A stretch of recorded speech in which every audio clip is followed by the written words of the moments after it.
Okay, welcome everyone to Stories for Hope, Healing, and Belonging. It's so nice to see everyone again. Happy New Year. We'll be doing this series on one Wednesday per month this year. So we hope you can join us throughout the coming months. And as always, we'll be doing a Facebook live stream, and then the story is available afterwards. So even if you can't join us live, we welcome anyone to watch the stories later. But we do invite anyone who would like to join us for the live session, and you can participate in the conversation after the stories if you like. So I'm going to turn it over to Becky to read our first story. And Hannah, are you putting the book up? I am, yeah. Okay. Sorry, I wasn't sure who was. Yeah, no worries. Okay. Okay, thank you. So the first story that we're going to read today is by Peter H. Reynolds, and it's called Say Something.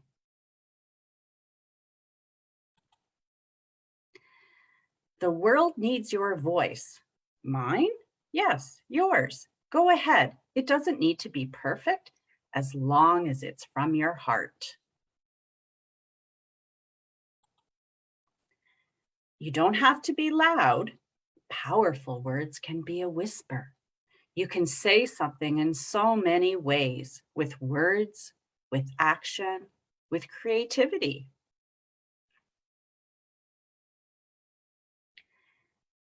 If you see someone lonely, say something by just being there for them.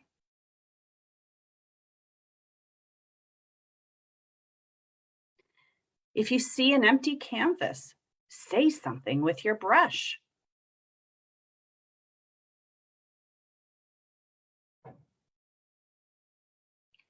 If you see an empty lot, say something by planting a seed and watching it bloom.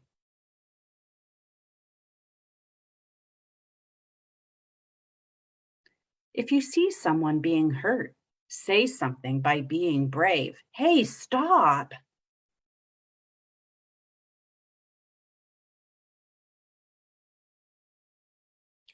If you see something beautiful, say something with a poem.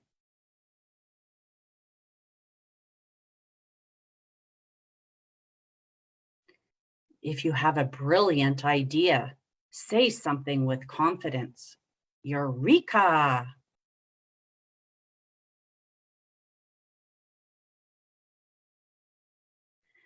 If you want to show the world who you are, say something with style. Ta-da!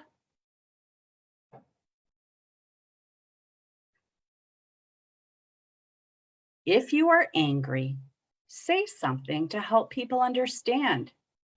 You made me feel invisible, and that really hurt. I'm really sorry.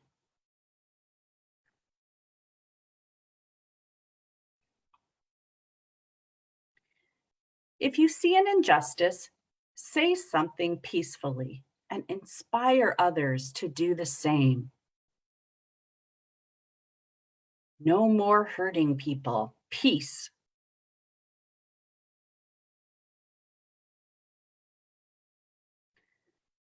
Sometimes you'll say something and no one will be listening, but keep saying what's in your heart and you will find someone who listens. Keep saying it, and you may be surprised to find the whole world listening.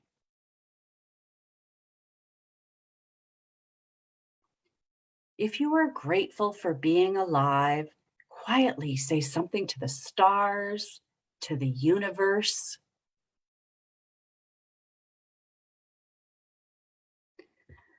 Some people find it easier to say something than others, but everyone has something to say. I hope, I believe, I wish, together we can. I'm ready to change the world. I imagine. Every voice matters. Join us.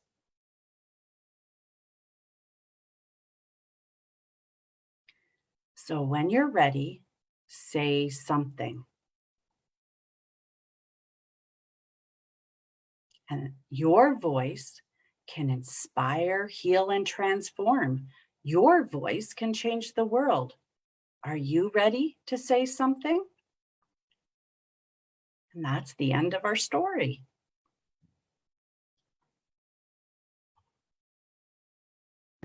Thank you, Becky. You're welcome. Okay, and for our second story, turn it over to Diane.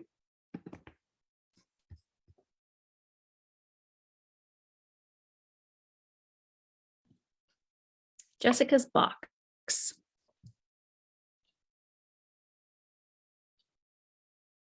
Jessica's mind was too busy for sleep. Her thoughts were already with tomorrow.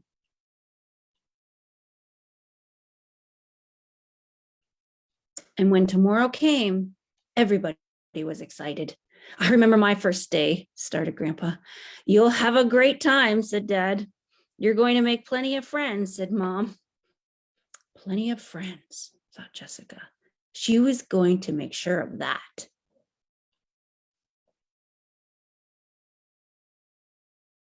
At first, nobody noticed.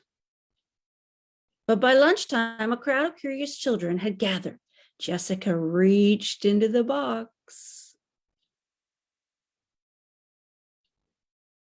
Ta-da! Some children laughed. Some tried not to. Others just walked away.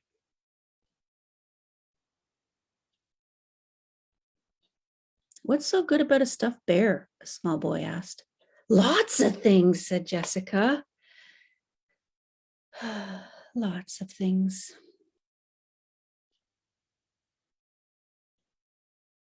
Jessica told Mom all about her horrible lunchtime and how she didn't make any friends.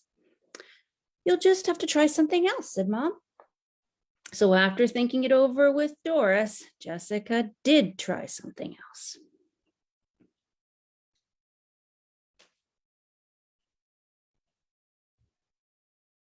Cupcakes! What a marvelous idea! The hungry hand scooped them up and just as quickly disappeared. Not even a thank you?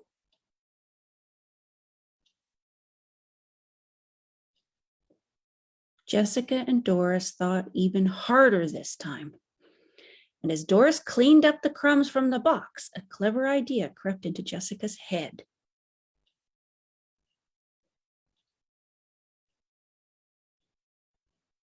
What's her name? She's beautiful. Can I have a pat? Everybody wanted to talk to Jessica. It felt wonderful. But it didn't last. Within minutes, the school groundskeeper arrived. Can't bring dogs to school, he said, as he snatched Doris and drove her home.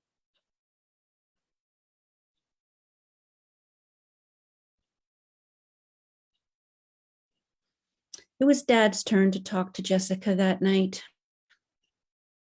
They didn't say very much.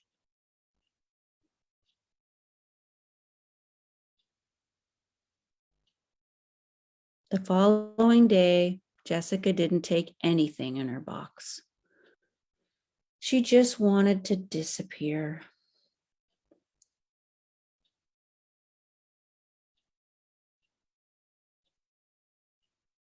Found you! Jessica peered out of the box. Now you have to find me, said the boy. Count to 10.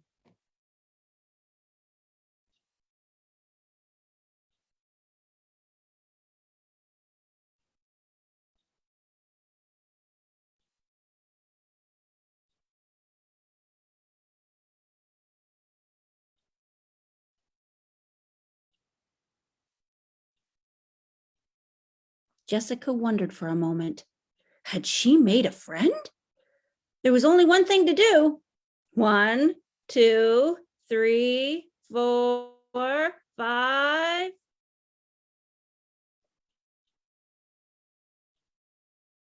At home, the family was delighted to hear about Jessica's new friend.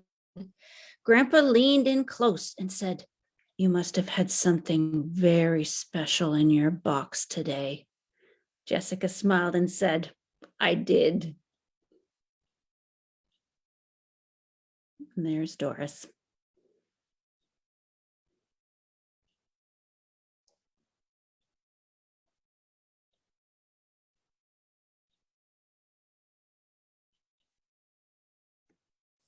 Thank you, Diane.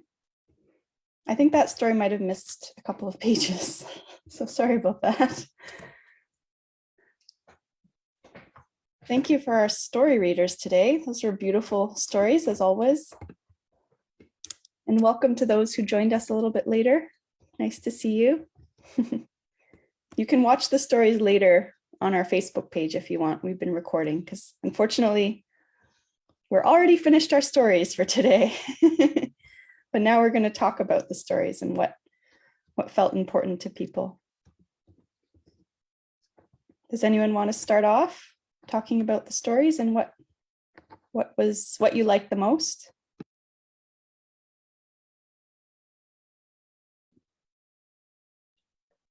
I don't know Jessica's boxes. Like I don't have it memorized. I have read it a few times, but only virtually again. So I haven't had the book in my hand before, like to turn the pages. But I think even if there was a few pages missing, we still get this beautiful message at the end that being herself and being the one inside the box that. But it also sends this message of how hard it is to make friends and how nervous it can be to make a new friend, and let alone being someone in a wheelchair. I can imagine that there's all these other insecurities to try to figure out. So yeah, that is a beautiful story. But I love that the story is about Jessica and making friends and trying to feel connected to people and not the focus of the wheelchair, but that actually the wheelchair is there, and we see that it's hard to make a friend no matter who you are. So, or it can be nervous to make a friend. Yeah, I would agree with that, Diane. And the other thing that really stood out for me in that story is just the fact that in the end, what attracted people to her to be a friend was just herself. There wasn't anything she had to offer out other than just being her. And I think that was a really powerful message as well.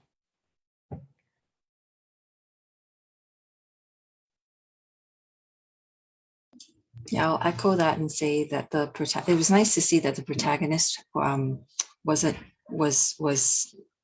well, nice to see that she was in a wheelchair, but it was just something different, not the stereotypical, a child who's going to school, that they will have the challenges that they face by being in a wheelchair already. But these are challenges that any child would face being in a new environment. I thought it was really sweet. The ending was really sweet. You can bring anything you want. You can bring all these material things, but really what matters is bringing you to the picture. Yeah, I agree. And I think that connects really nicely to the other story as well. Say something about really being your authentic self and speaking from your heart and just feeling empowered to say something when something needs to be said. And I know in the childcare community these days, in early years sector, we're feeling like we have to say something. That, the page that really stuck out with me was, if you're angry, say something to help people understand. So I think that's really what early childhood educators and others in the early years sector are doing at this point, is we're saying, we've been going through this pandemic just like everyone else, and we're at a point where we feel disrespected. And so we're starting to say something really loudly across the province. And it's really encouraging to start to hear others voicing the same frustration, because together we know that our voices are much stronger than if just one person says something. So as we all start to say something together, yeah, that message becomes clearer and louder and harder to ignore. So I think that, I really like how in both of those stories, it's really about just being who you are and offering whatever you have to offer to the world and the gifts that you have in your voice.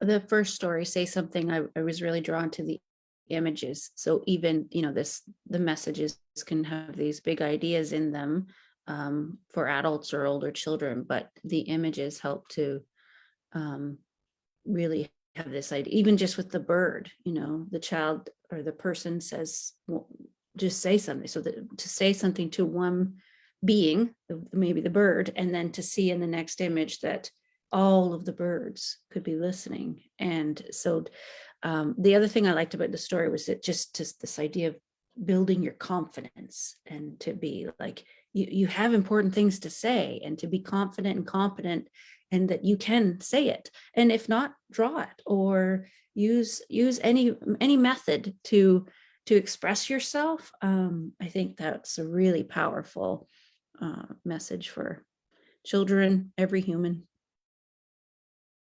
Yeah, and I love the very beginning. It talks about how it doesn't have to be perfect. It just has to be from your heart. I think that's a really good message, because nothing will ever be perfect, especially when we're being brave and we're speaking up. You know, we're going to make mistakes along the way, but as long as you're coming from a good place, you can learn through those stumbles.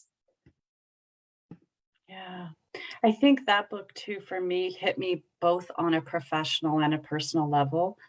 So as you said, Hannah, just the idea of having to be a louder advocate, or a more persistent advocate in our profession.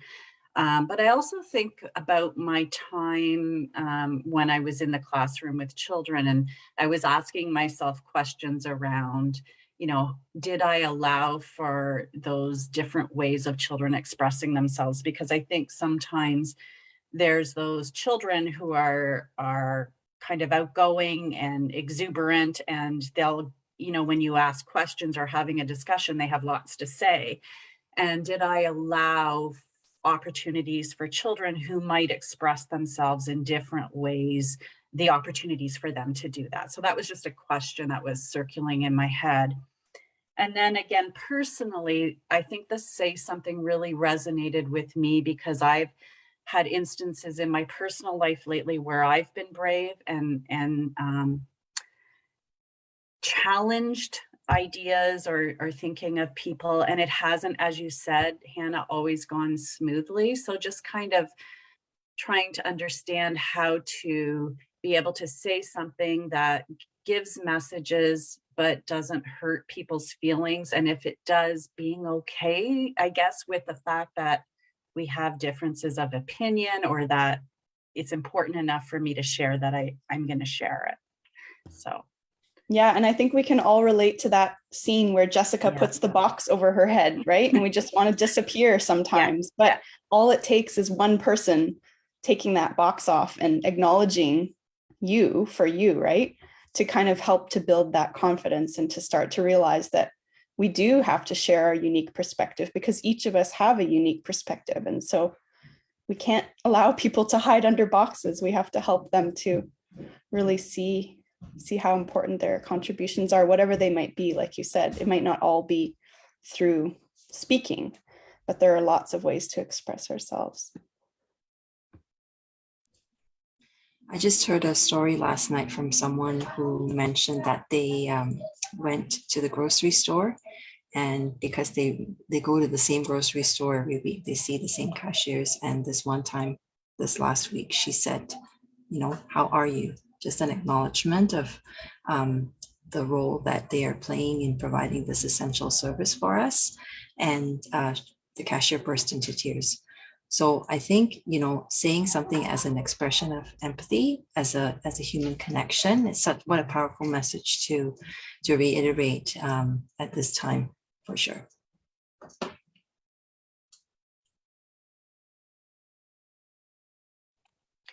It's hard right now, isn't it? I feel like there's a lot of people that are kind of on that ledge. And one thing I'm always trying to remind myself is to give people grace, because everybody's lives are so different right now.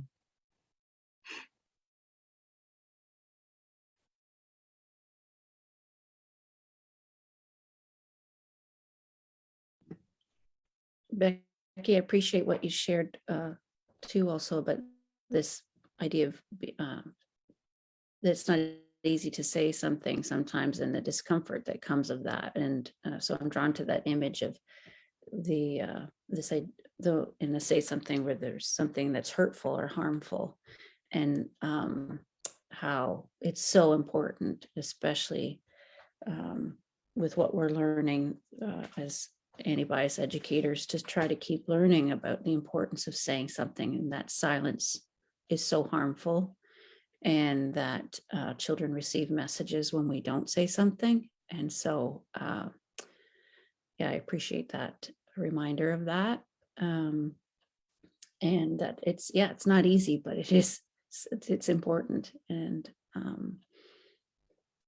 yeah, that as all the time, not just now, like not just when things are tough, but all the time, that when we notice something that could be harmful or hurtful, is that we have to say something.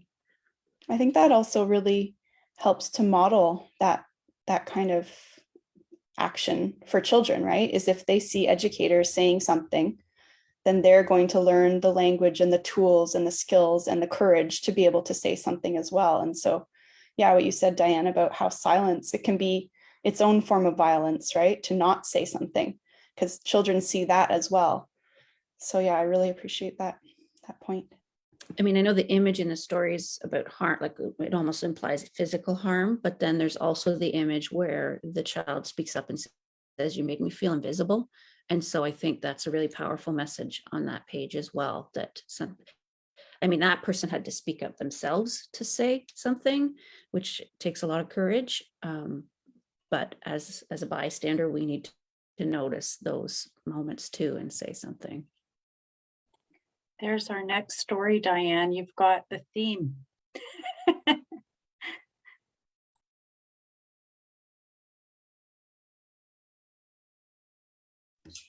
I think oh, sorry, Becky, go ahead.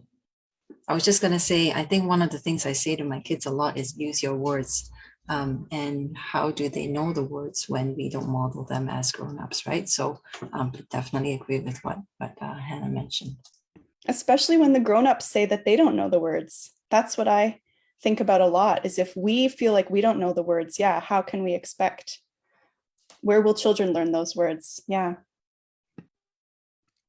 I'm sitting and I'm listening to everybody, and I'm trying to collect my thoughts on what exactly I want to say. And what really has stood out for me in both stories is what I portray as an educator with the children, being when I was in the classroom and in my own home life, is being an advocate for those that might not have a voice. I've seen it time and time again where, you have the one or two children in a classroom where they don't have the loud voice and they don't know how to articulate what they feel or what they need. And it's up to the educator, and it's up to the children to really be that voice. And I always say to my children that, when you're out in the world and you're seeing something that just doesn't sit well,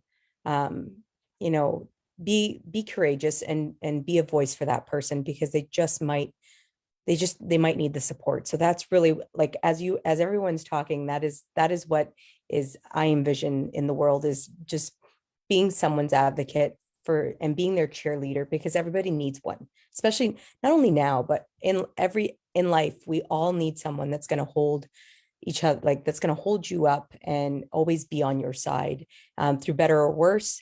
You need that one person. It's important for children, but it's also important for ourselves as educators to have those people that are going to really listen and support your voice.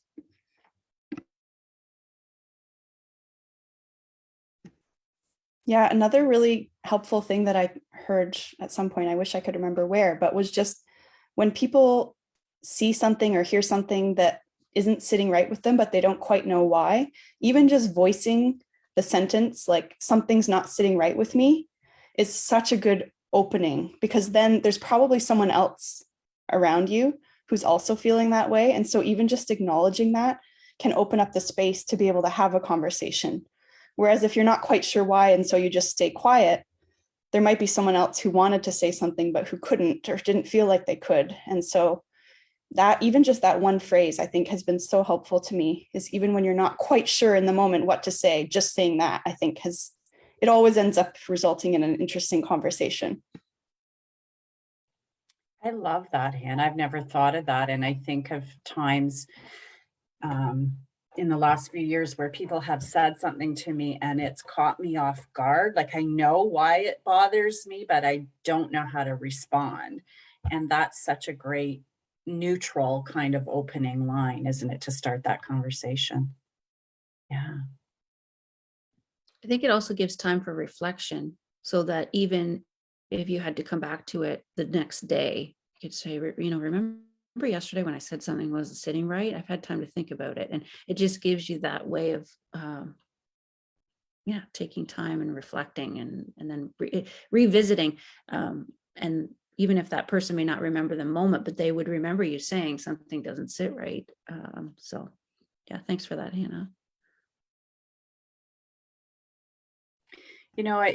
Both of those stories have been making me think about some of us who are taking the anti-bias series with Sarah Felsner and her team. And I keep thinking about the story they told about the children who went for a walk in their community and saw a homeless individual and wanted to feed them. And then, of course, the educator talking about, well, we can't because there's rules about how we give food to people and how we serve food and that kind of thing. And the children felt that this was a huge injustice, and there was a lot of discussion about it. And so through the discussion, they decided to write a letter to the mayor of the city. And that really, for me, I just kept thinking about, wow, there's so many ways we can empower children that I think sometimes we don't give them credit for.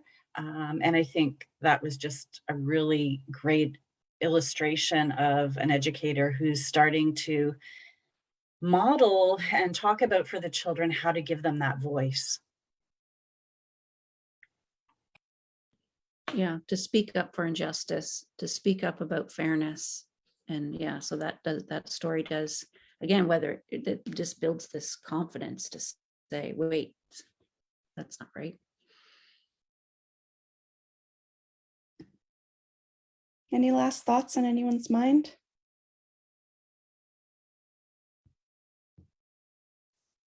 Okay, well, thank you everyone for joining us, and we'll see you hopefully all again next month. Take care, stay safe. Thank you. Bye-bye. Bye-bye.